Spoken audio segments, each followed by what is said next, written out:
Perfect.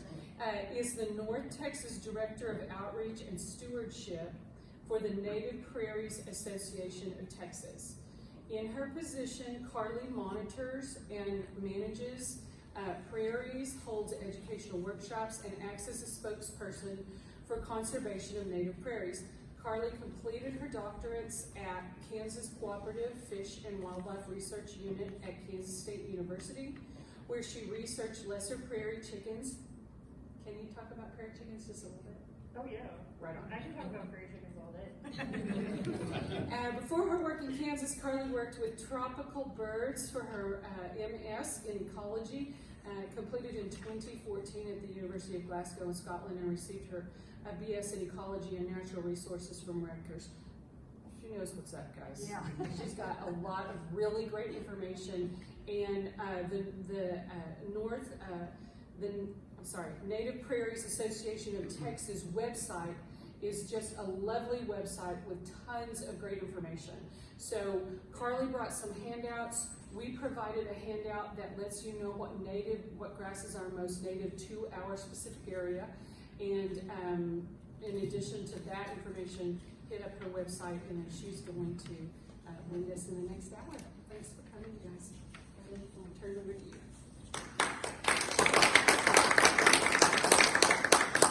Well, thank you for that lovely intro. Definitely makes me feel special. Even more excited to be giving this talk about one of my favorite subjects, which is prairies and prairie ecology. Why is it important that we preserve our natural heritage here in Texas? And hopefully by the time you all leave, if you're not already convinced that they are awesome, you will leave here an absolute prairie fanatic. That's my goal. Did everyone hear me okay, by the way? Perfect. So prairies are a grassland-dominated system. In my opinion, that's part of the reason why folks tend to overlook them, because when we think of grass, we think of turf grass and soccer fields and lawns, and not this dynamic texture and mosaic ecosystem that grasslands actually are.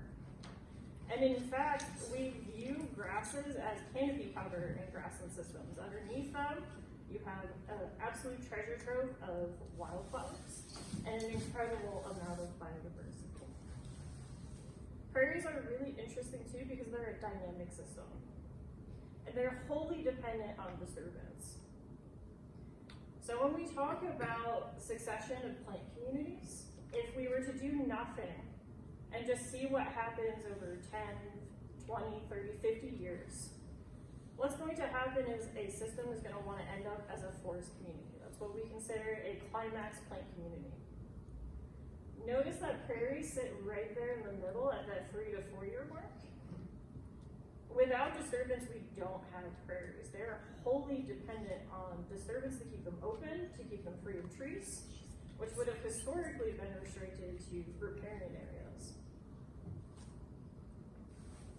And there are two main drivers of disturbance in prairie ecosystems. The first is fire. Prairies are also relatively young in terms of ecosystems. They date back to about 8,000 to 10,000 years old, which means they're in this unique position to have really closely evolved with indigenous peoples as well. So when I'm talking about prescribed burns as a disturbance factor in prairies, you cannot separate that from indigenous people setting prescribed fires. The tall grass prairie, where we're located today, would have historically burned somewhere between 3 to 5 years. And again, that would be a mixture of intentional fires as well as wildfires. The other major disturbance factor in prairie systems would have been historic grazing. So in the days before barbed wire fences, when we had an extensive amount of bison, you can only begin to imagine the amount of disturbance force that they would have had. Estimates are 30 to 60 million bison on the plains at one time, historically. And if you've ever been lucky enough to see bison, hopefully at the Fort Worth Nature Center or somewhere else, and you get a sense of their size and start to multiply that out, it's absolutely mind-boggling. They would have created wallows, pushed over many species, it would selectively eat stuff, it would have been absolutely a huge disturbance force.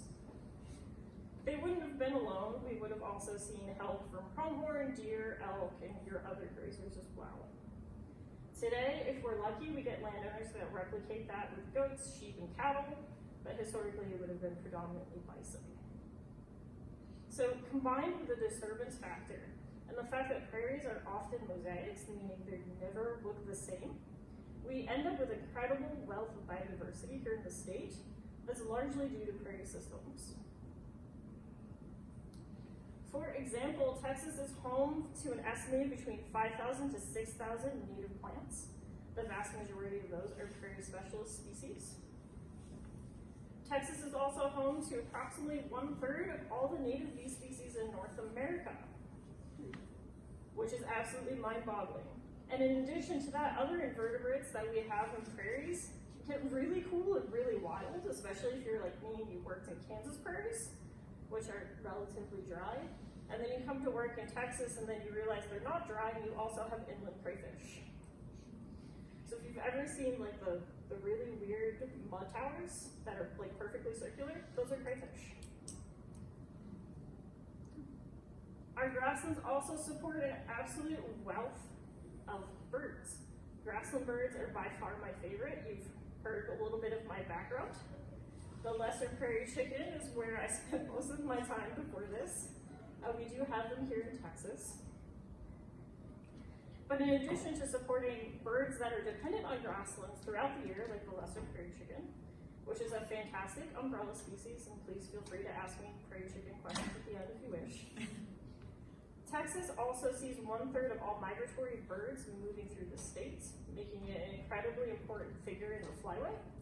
It also serves as an incredibly important overwintering habitat for a variety of different species, including grassland obligades that would normally breed up in Nebraska or even further north up into Canada. I know not everybody is a fan of danger noodles or rattlesnakes. I happen to think that they're awesome creatures.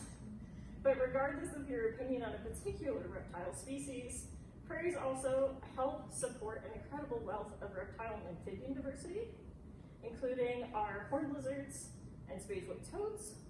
And we have currently 160 reptile species and 70 amphibian species. Again, prairie systems produce incredible amounts of biodiversity. And if you sit in a bird blind often enough, like I used to do, you get lucky enough to have coyotes making weird faces at you out in the prairie. And among this rich biodiversity of prairies are also 142 different mammal species supported here in Texas. So to put this into context, if I were to go out and put down a meter square somewhere in the tallgrass prairie, put a meter square down somewhere in one of the tropical forest environments, I would find more biodiversity in that meter square in the prairie than some of those tropical environments. Absolute wealth of biodiversity. And we're super lucky here in Texas because 2/3 of the state is historically prairie. And you can have by far the most epic prairie road trip ever without leaving the state. Because you can start in East Texas and be in beautiful tallgrass prairie, mosey on west, end up in mixed grass prairie, even further west into short grass prairie, and eventually into Chihuahua desert grasslands, all without leaving the state. Why that's not on the tourist ads for come see Texas, I don't know, because I personally think that's super rad, but that's just me. Among unique ecosystems we have here in Texas, one prairie system you can only find here in the state is the Sylvia-Stropsea prairie. So Sylvia-Stropsea prairie is named for a specific grass, that is the Sylvia-Stropsea. If you talk to locals, it's not their most favorite grass. It's not very showy. It's very wiry. It's a really interesting, just neat little puffball grass. But its presence means that there's a unique plant community that you can find nowhere else on any other prairie system. You can only find it in a little tiny pocket of northeast Texas where the pinewood soil begins to hit the blackwood prairie soil over by Post Oak Savannah. It's a super tiny little pocket of the state and just really cool. Another unique prairie system just found here in North Texas is the Blackwood Prairie. So it is named for the dark soils that it has and the high amount of clay content as well. If you've ever been able to experience it yourself or talk to some of the folks that grew up in these areas, you'll often hear the soil referred to as black gumbo. There's a reason for that. It is super thick and super dark. I have almost lost boots in it a few times. But it also produces some really cool, unique phenomena. Speaking of boots, I mentioned that I started in Kansas, where prairies are relatively dry. One of the first MCAT sites that I went out to had gilgai. So gilgai are small ephemeral ponds, super cool, form in the clay content that is in blackland soil. So as clay expands and contracts with moisture and dry spells, water gets in, pushes the soil apart, the weight of the water pushes it down, and eventually it creates this really cool poxbark sediment base. I didn't know that. So I showed up to one of my first field days of work in normal, hiking boots, and almost lost them in the gilgai and the muck. Super wet, super cool, home to unique species of crayfish, very unique to Blackland Prairie. Another unique soil attribute we find in Blackland Prairie as well as in some of the coastal prairies are nemomounds. You might hear these referred to as pimple mounds as well. So it's where you get just that little bit of sand and you get these tiny, unique hills. As you can imagine, with each unique hill, you then get your own unique plant community as well, and it increases the biodiversity. It's also one of my favorite soil mysteries, because we have no idea how these form still. And my absolute favorite hypothesis is that these were formed by ancient pocket gophers, but I'm not sure there's any evidence for it, but it just amuses me so much, I always have to bring it up. And Blackland Prairies give a really good history and an example of what happened to prairie land throughout Texas as well. So when we look at the state of Blackland Prairie over a period of time, we can see the history of prairies and what's left of our prairie systems in North Texas play out. So in the 1860s, cotton was approximately 60% of the US exports. There was a massive cotton economy. And when you coincide that with the development of rail systems in Texas, particularly in Dallas a couple years later, you end up with one of the largest cotton exchange markets in the world at the time by 1907. You can imagine the amount of pressure that would put on Blackland Prairie and different systems, which are very fertile soil, high amounts of precipitation, and with that economic need, there was a lot of cotton put in. So by the 1920s, it's estimated we had already lost 80% of the Blackland Prairie in Texas. And it's not until the 1930s that we start seeing a shift to that cattle and oil economy, that when you ask people about Texas and what they think of the state, at least from an agricultural perspective, they think longhorns, oil wells, and rodeos. That aspect didn't really come in until the 1930s. Currently, we're left with less than 1% of tallgrass prairie. That includes coastal prairie. When we look at Blackland Prairie in specifics, it's actually less than 1% remaining.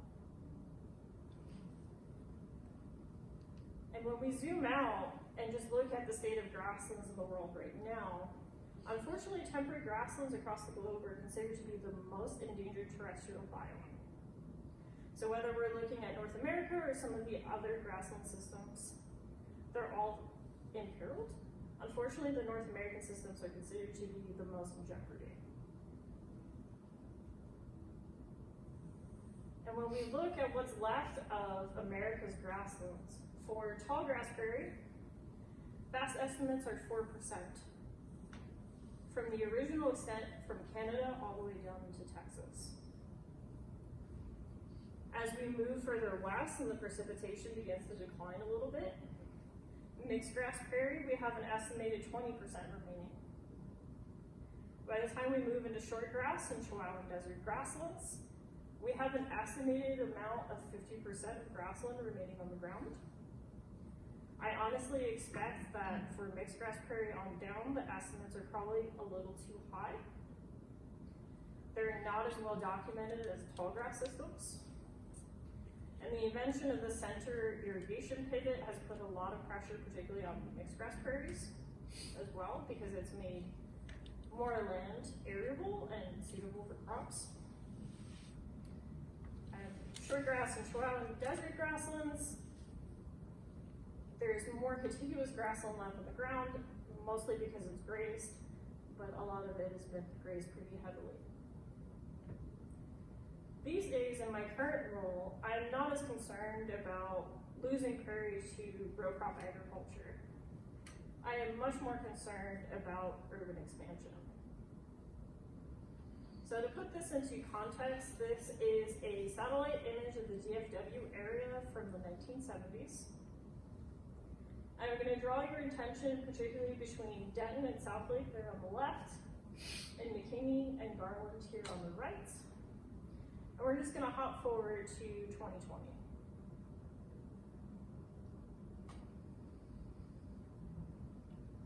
So you can see that push and sprawl out, putting a lot of pressure on the cross-timbers ecoregion like we're in today, along with the already heavily imperiled Blackland Prairie that's around the Dallas area on that right-hand side. And to put that into more perspective, Texas is estimated to lose a square mile of open space to development daily. So there's a very large conservation need. And unsurprisingly, with a lot of habitat fragmentation and habitat loss, we have started to see very stark species declines. One particular estimate that's near and dear to my heart is the loss of grassland birds.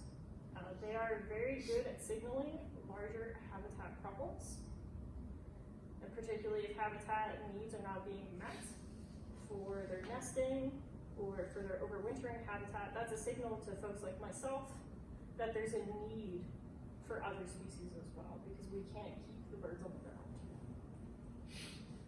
And since 1970, and again, 1970, before we see that sprawl, we're estimated to have lost 3 to 4 eastern meadowlarks. So ultimately, in my position and in my organization, we spend a lot of time thinking about prairies and what prairies mean in a changing Texas, because urban development is here to stay, so we have to figure out a way to conserve what we can and work with the systems that we have. So ultimately, it means working with smaller and smaller parcels. Land ownership and land use in Texas has been changing for a long time. Over 58% of the landowners in Texas had less than 100 acres, and that was in 2017. I expect that number has gone way, way up, because there's been a lot of folks that have moved out of urban areas to homesteads, especially during the pandemic. Which means we also have to start thinking about invasive species and edge effects, because the more isolated those parcels get, the more vulnerable they're going to be to things like Chinese privet and other really aggressive invasive species. Unfortunately, the species that are in the smallest parcels are most vulnerable to extirpation, and if given enough pressure, eventually extinction. What's extirpation? Extirpation is local extinction. Local what? Localized extinction. Okay. So the other factor, harking back to the beginning of my talk, we now have more and more prairies in urban systems, which means we need to start advocating and thinking more and more about how to maintain the disturbances that those prairies require as a disturbance-based ecosystem, wholly dependent on it, when they're surrounded by development or changing land use and increasing number of small farms. It can be really tricky to advocate and get a prescribed burn on the ground in an urban environment. People understandably have a hesitation when it comes to fire in their neighborhood. And they also may have some hesitation about adding, goats for grazing in urban environments, just for example. So that leaves us with less tools in the toolbox. So we're left with haying and mowing, but we have to start thinking, how can we bring some of those tools back as well? The landscape is ultimately changing. So that's the state of prairies right now in Texas, and it's part of the rallying cry for my organization, which is the Native Prairies Association of Texas. when a group of individuals realized that the tall grass prairie has an immediate risk of disappearing forever, they formed in 1986. And our mission has been focused on the protection and restoration of native prairies and savannas, as well as the education of Texans about why this ecosystem is awesome and is worth saving and taking an incredible amount of pride in. Texas is 2/3 prairie. So as a land trust, we work statewide, which is not typical for most land trusts. A lot of them tend to be very focused on a specific area. We cover the whole state. We're also unique in that we're organized around membership and chapters. We are very member driven. Our membership does an incredible amount of volunteer work, education, and general conservation good. The closest chapter to y'all would probably be Fort Worth, but we have chapters active in Dallas, San Antonio, Fayette, soon to be active again in Central Texas near Austin, and an active chapter in Houston. And as a land trust, we very proudly protect over 5,000 acres and 25 different properties. And we are also unique in that we do this in two ways. We are willing to own and manage and protect properties, and we also work in conservation easements. And I'll explain what both of those mean and why they're important and why they're good tools for conservation. So as an organization, our priority is always trying to save prairie remnants. So remnants are prairies that have not been plowed, and we can determine that they have not been plowed actually by their plant communities. There are species of plants that will not tolerate that level of disturbance. So if we find certain compass plants or rattlesnake master or some of the other very sensitive species, it starts tipping us off right away. This prairie has never been plowed. And believe it or not, even with how little blackland is left, we still have been able to find and protect blackland remnants. The reason why they're left at all is actually an artifact of the way that the land is used. So the remnants that we've been able to protect were set aside historically as hay meadows. So they kept them and hayed them typically once a year. And because of that, we're able to save high quality prairie remnants, particularly blackland and Sylvia's dropseed. And some of the remnants that MPAT has managed to protect include Paul Matthews Prairie, which is 100 acres of blackwood prairie with the gilgai, where I almost lost my boots.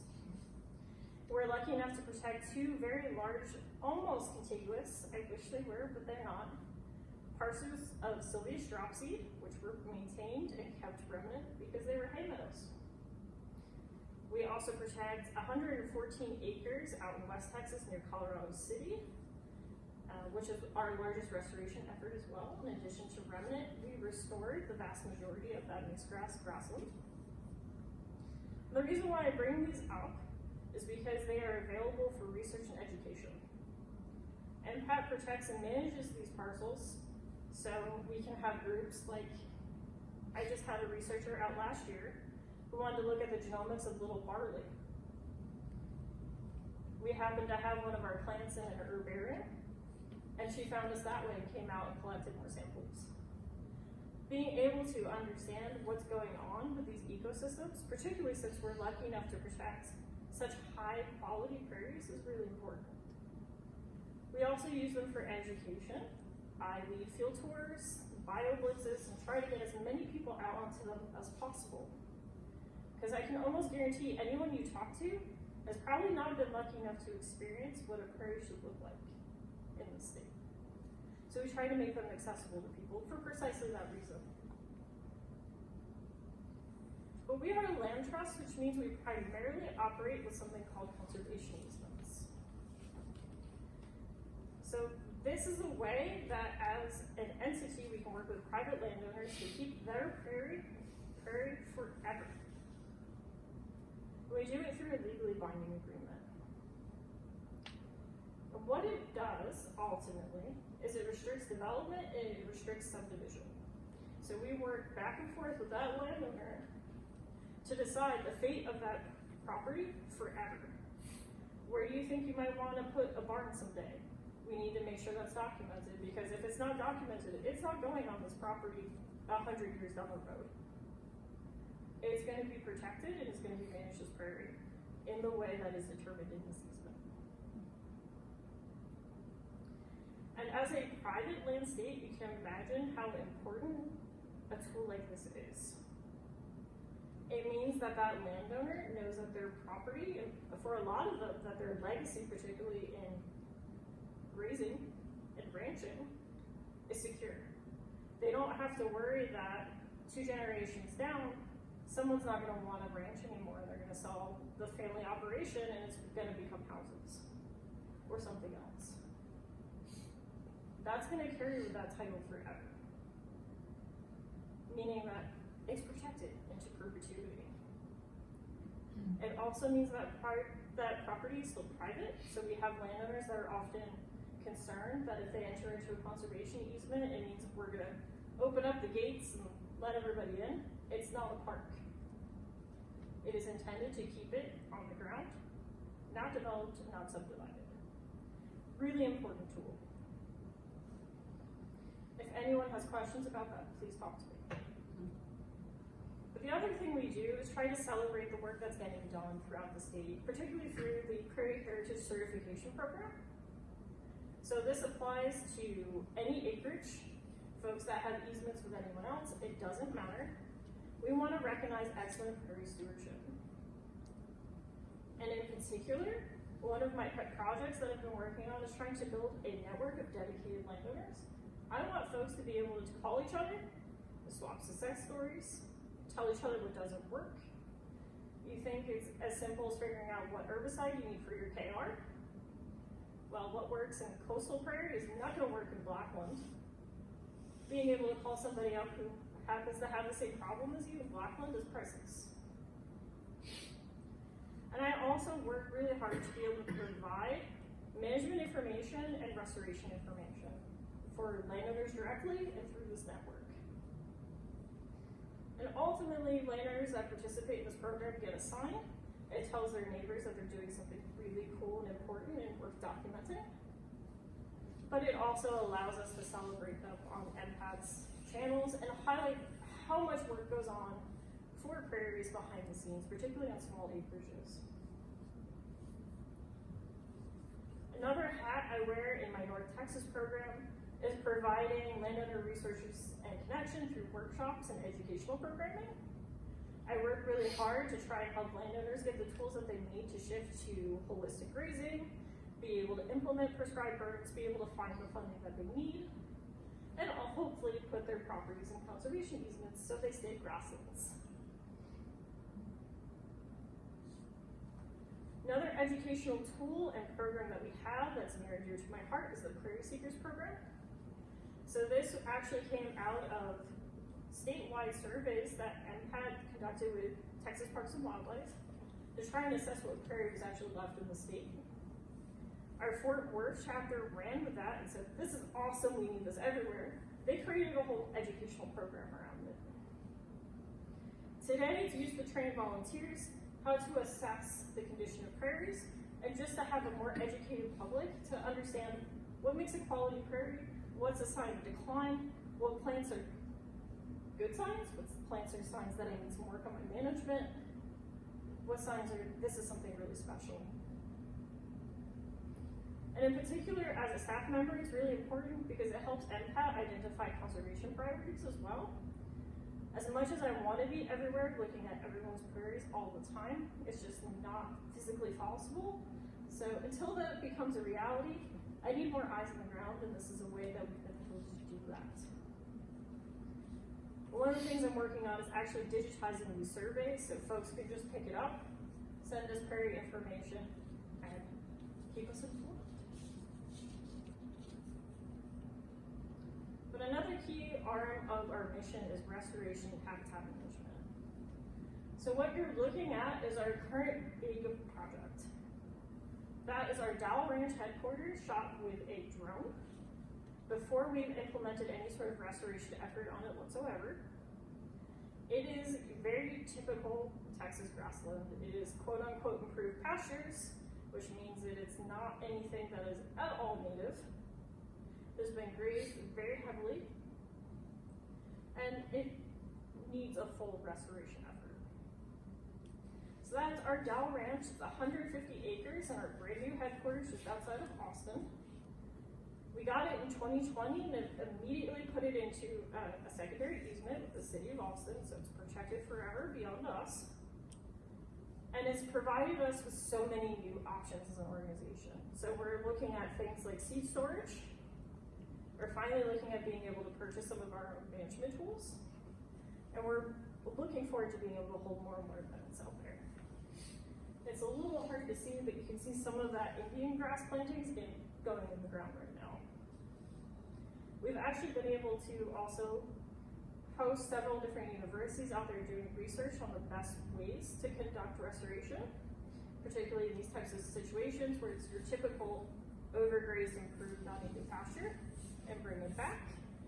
We've also been able to have prescribed burns out there, which is awesome. And so close to Austin, in particular, we're very excited to use the restoration as a showcase. There's not a lot of accessible prairies near the Austin area to begin with, let alone something that can allow people to connect to what that landscape really should look like. We're documenting that process from beginning to end. So that drone image that I just showed is the very beginning. We're documenting it every step of the way. So when the next person or the next organization says, hey, how do I do this? That information is going to be there. It's going to be written in a way that's easily accessible. It's not going to be hidden away behind a paywall. We want that information to go as far as possible. And if you're wondering, for the average person who has a cattle operation, why making that transition might be worth it, here's just a small example. In 2019, again, numbers a little outdated, the average cost that somebody would get at market for a single cow was $898. Their end profit is estimated to be $556 per cow, with a net loss of $275, not making a single cent. I don't understand the math, I'm sorry.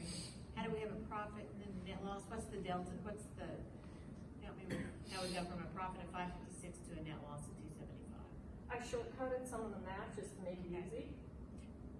But what ends up happening is by the time you account for time and inputs such as hay and fertilizer, especially in recent years where fertilizer costs have gone up, by the time they actually put pencil to math with paper and figure out how much they're actually getting back, most operations are running that loss. Native grasslands don't require the same amount of inputs. They're more drought resistant compared to some of the other varieties. And holistic grazers, if done right, actually end up making their money back. It's not a net loss game. If we want to see grassland succeed, showing how that can be done is incredibly important. And there's other cases for restoring and putting in native plants elsewhere too, not just from an agricultural standpoint. And by far my favorite reason is roots. Prairies are often referred to as upside down forests, and that's because most of their biomass is actually below ground.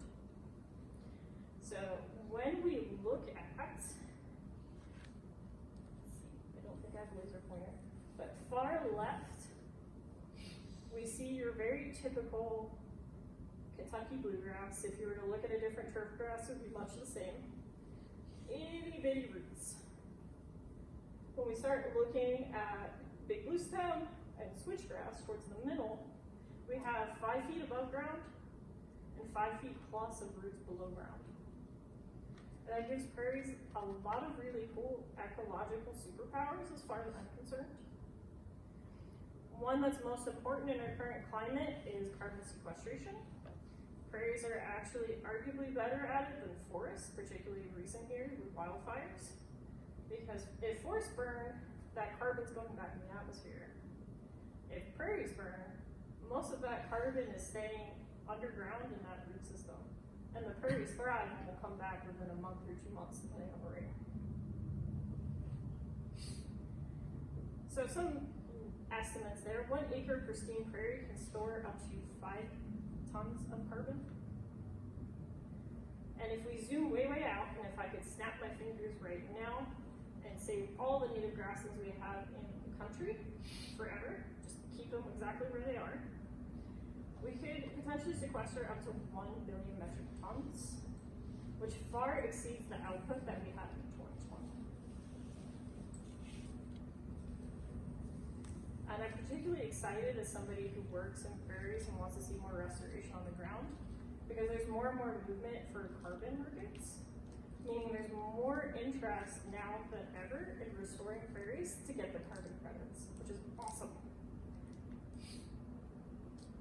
And if we're really serious about reaching that 1.5 degrees Celsius warming limit, putting prairies back in and back in grasslands is a really great way to do that, particularly in our part of the country. They're also really good at flooding mitigation and filtration because of that root system. So you might remember Dallas flooding last summer.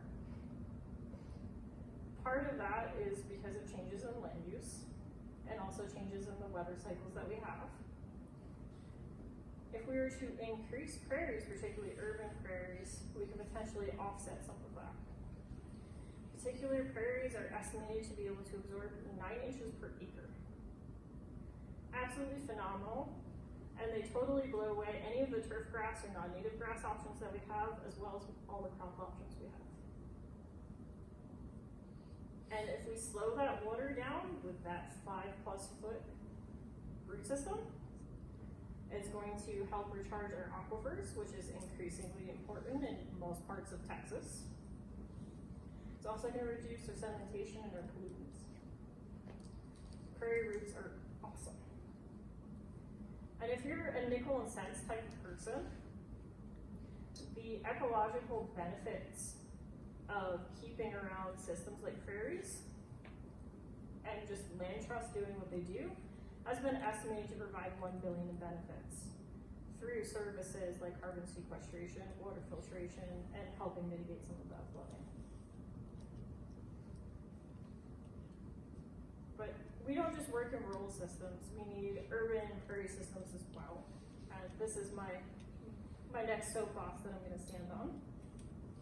Particularly because we need to start thinking about how we're going to mitigate impacts of climate change in our cities.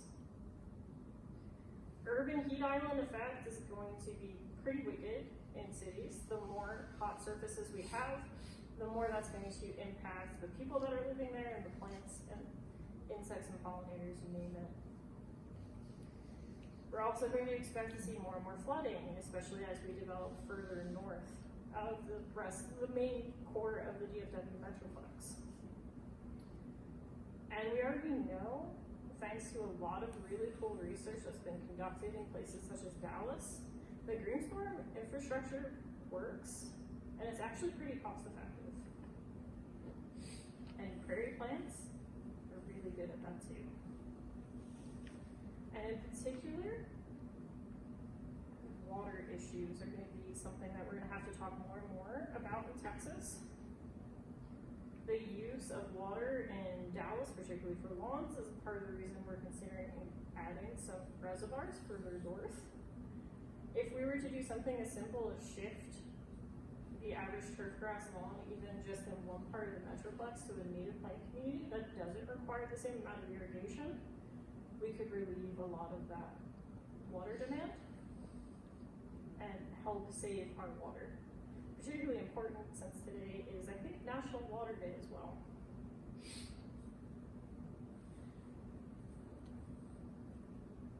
Texas is a prairie state. And we have folks that live in core urban areas that don't know what a black-eyed Susan is. They don't know what prairie should look like. They don't have that as a sense of place for living in Texas. And if you're not familiar with sense of place, it's really just defined as the meanings and knowledge and bonds we form with a specific place. So if you were to close your eyes and think about being from Texas or being from the city of Grapevine, what's the first thing that comes to mind? Because I can guarantee for almost everybody, it's probably not Big Blue Stem, it's probably not prairie birds, it's probably not monarchs or pollinators. It's some other aspect. That's something I really want to change. And in particular, if I can't connect urban areas to a love of prairies in some way, it's going to be really hard to advocate that those big rural landscapes that I was talking about, those remnant prairies, are important, and we need to keep them. And more, we're seeing an increase in desire for wild spaces. This is particularly true after the pandemic, where a lot of folks started to go stir crazy. I know I absolutely did. And you're looking for places to get outside and unwind and relax. It's been shown to increase mental health. It helps with that sense of place. Now it's not just what stores are on my block, it's what plants are in my neighborhood. And even prior to 2020, studies were showing when people connect with wild spaces, they connect with them more. So if you give them a volunteer project or a bio blitz, or in my case, help them install a pocket prairie, that's going to deepen that connection. That's what we need more of in urban spaces. So one of the things that I do in my position, and it's somewhere where you all can actually actively help me out, which is also awesome, is try to connect people to prairies that they have near them, especially the prairies that are already there for them to enjoy. So on the MPAT website, you will find a publicly accessible prairies map. It is my endeavor to showcase every single place you can go visit a piece of prairie in Texas. Whether that is just for volunteer days, or it's just I want to go take a stroll in the park and be able to experience even just a taste of what the prairie system would look like in my part of the world. And again, I can't be everywhere, and I haven't been able to visit all of Texas despite my best efforts. So you can help me fill in some of the points on this map by using our website. Another thing that MPAT advocates behind is where there is lawn, there can be prairie. Pocket prairies are awesome. They're not size dependent. And you can absolutely email me. I will be delighted to tell you what kind of plants you should expect, what you're getting into for management, and how to get started. We will provide you with signage. It increases that access to native plants. In particular, if you can, put pressure on your HOAs and if needed on your particular municipalities to relax some of that HOA rules and weed ordinance rules. So we can have gigantic sunflowers that are benefiting our pollinators without upsetting somebody's definition of what should be in the lawn. To help with that, MPAT also has some information that will be coming up to North Texas, but is currently Houston-based. Some of the plants track well, but we've been rallying behind something called the 9 Natives program. It is designed to help you figure out what plants look good, what's really showy, and also how to arrange them in a garden. So that's something that we have that's freely available for some plants in shade for Houston. And it's something we're working on bringing to North Texas as well. And you can absolutely help MPAT advocate for prairies. Anywhere there is lawn, there can be prairie. Anywhere that you go and spend a regular amount of time, you can absolutely advocate for pocket prairies and advocate for relaxing state weed ordinance rules. And in particular, one of the big rallying cries we're going to have is what it means to be a green city and what it means to use renewable energy responsibly, particularly when we're talking about siting. So 33% of solar development is currently on farmland. A lot of that is going to be prairie land and grassland, particularly in Texas. Some of you might have seen the headlines about the largest blackwood prairie remnant going to solar farm. Thankfully, since then, about 900 acres of that have been conserved, but that's just one site out of a whole state. So if you can, help us advocate for dual-use structures and using renewables in urban areas. Particularly if we could just even cover some of our parking lots for some of our big box stores. we could power an average home for 1.2 months without putting our prairies at jeopardy. So before I take questions, just a quick summary. Conserving prairies on a broad scale, absolutely essential, particularly for preserving ecosystem function. As an organization, we've been working to increase our restoration efforts and help landowners do that, but also bring that efforts into urban places. And if we can change that urban land use, it's going to be absolutely critical because it's going to allow people to feel like prairies are their Texas native natural heritage. And while I take questions, I'll just leave some of our upcoming events up here on the slide. If you're interested in the Prairie Seekers Toolbox event, that's the most urgent. I believe we still have some slots open for that. That's this Saturday. But I'm happy to take any questions, talk about prairie chickens, you name it. Yes, ma'am. I read an article last week about Louisville relaxing their requirements for mowing and such so that people can do the pocket prairies in their yards. Yes. Are you helping with that? We were not, but we did actually just give them an award last year, one of our benefits for being a very green and prairie-minded city. So that's awesome. I guess it was a comment, not a question. Hey, I'll take it. Any good prairie news is always welcome. Yes, sir. I've been a proponent for a long time that it doesn't need to do much. It's built up rather than out. It would seem like we could save a lot of land if we could get people to not want all the space that they want, apparently, and go up instead of out. Is anything happening relative to that? Within our organization, no. But yes, you're absolutely touching on a very vital aspect of this conversation, which is environmental issues, our housing issues, our human rights issues, our architectural issues. I mean, if Biden can, Yes.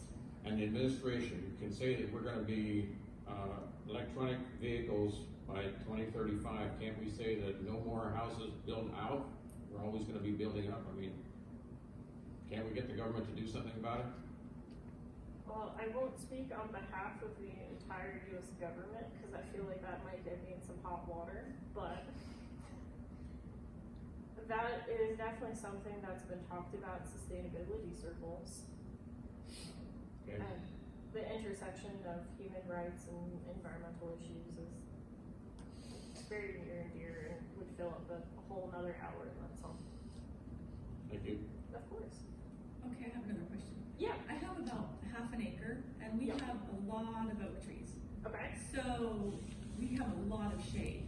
Okay. Will prairie plants grow with the shade? Oh yeah. Okay. They absolutely will. So you just need to select some things that are going to be happy in shade environments. So you're going to want to lean into stuff that's already in the cross-country region. Excuse me. That's everything from some of your rye species to some of your flowers. Okay. I will give you my business card and I will help you figure out what plants you should put in. Okay. It's one of my favorite things to do. Cindy, is the area west of Park where they have the milkweed or the butterflies, is that also considered prairie land or not? It is. It's in transition. We are still, Kathy can speak to that. She's the boss of that space, but we have worked in earnest to try to get it under control. Kathy, if you want to speak more to that, it's hard to develop. Well, it's in its third year, and it's started off as being trying to achieve a tall grass prairie, and a lot of effort has gone into controlling the Bermuda grass and the Johnson grass. So that was probably the first 2.5 years of combating that, and then there were more grasses sown than there were wildflowers. And so some of the adjacent neighbors would like to see more color versus and again, a lot of the grasses do hide a lot of those wildflowers. So we did just disturb it by mowing it very, very low, and we'll see what comes up, what is allowed to come up now that the grasses are not there at the moment and providing shade. So we'll see what happens in probably a year. We'll see what kind of wildflowers and other kind of species that we need to sow back in to have a more diverse. But again, it's definitely a process. It takes lots of patience to try to manipulate what we don't have natural grazers and such to develop, and what was originally manicured as an urban park area. So that's where a lot of the Bermuda grass, and it loves to come over from adjacent neighbors that like their Bermuda grass yards, understandably so. But if I can make a comment, I did attend one of these Prairie Seeker events, and it was wonderful. It was awesome. All the knowledgeable people that were out there to take you on the tour, and you're down there learning how to identify all these plants, but to see what a prairie looks like, and just really communing with people that love nature. It was just such a pleasant experience, and then really got me excited about just learning more, and they also provide a great resource. So if you have a chance this Saturday, go to it. It's really worth the time. Thank you, that means a lot to me, and I know it will mean a lot to the other folks that help organize Prairie Seekers too. Yes, ma'am. I've also attended a Prairie Seekers workshop, and I totally loved it, lots of fun. I work for the Tarrant Regional Water District, and we have a grant program for outdoor water conservation features that includes pocket prairies. So if you happen to be a municipality or a community organization or school, and you're interested in developing your own pocket prairie that would be accessible and could be offered to the community as an educational resource, please come talk to me. I'd love to hear from you. Thank you, that makes me happy, and I will have to talk to you later about putting that on blast.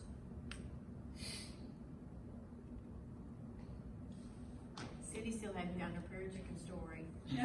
Yes, tell us one prairie chicken story. One prairie chicken story. Okay. Relative to the piece about Walmart and putting solar panels above their parking areas, Yes, sir. I suggested that for a parking area outside of here. The city said, we have a deal with Encore that says we can't do that because we couldn't get the best deal out of electricity, even though we could provide our own electricity by putting over the parking lots. They said nope. That's interesting. It's tough fighting them. Good to know. Let's talk about prairie chickens. Of course. So lesser prairie chickens are these absolutely amazing left turns of evolution, as I like to describe them. And I was fortunate enough to get to know them very well, and through them get to know prairie systems very, very well. But for those of you that aren't familiar, prairie chickens are these chaps down here in the right corner. That is a male. They inflate air sacs to make cackling noises. They have specialized feathers called pinnae that look like pigtails when they're down and bunny ears at best when they are up. They have by far the best eyebrows in the bird world. As you can see, they are very large and very yellow. And they are a leopard species, meaning that males put on this absolute crazy display for females. Females come over, have their pick, say, I guess you'll do, and then they leave, and they're off on their own raising kids. It makes them a really fantastic umbrella species from a conservation standpoint because males require very short grass so they can be seen in their absolute fabulous left turn nature. And females require really extensive thick grasslands so they can nest. And it's actually through their declines, particularly in Kansas and in parts of Texas, we've been able to figure out that a lot of really big contiguous grassland, which you would think would be good habitat, we're not meeting habitat needs because they're not able to successfully nest. But for funny stories. We catch them primarily in two ways. So we either put out a funnel trap, which basically looks like a dog kennel with a one-way entrance. And when males are ready to put on their best strut, they will get really hot to trot and walk right along fence lines and into the trap and not be able to figure out how to get back out. Or we drop nets on them from above. But eventually they get really used to seeing traps. So I was sitting in a blind, as one does, trying to catch prairie chickens for translocation. And I watched one of these very handsome chaps sit himself down on a funnel trap. He thought he was really hot to trot because he was by far the tallest chicken in an incredibly flat area. I watched this poor gentleman, not even moving or doing anything, literally just blop right off the side of the trap and just fall right over. So if that gives you an idea of their personality, it should. They're really fun, really quirky, and super feisty. Unlike some of the other birds I have here, they don't migrate. So when there's huge snowfalls, unexpected snowfalls, they're there through it. When there's hail, they're there through it. They're super hardy, and to me, they really represent what the grasslands should be and what it's like. I love them a lot. So. Anybody else have any questions, comments? Well, Carly, thank you very much. Very, very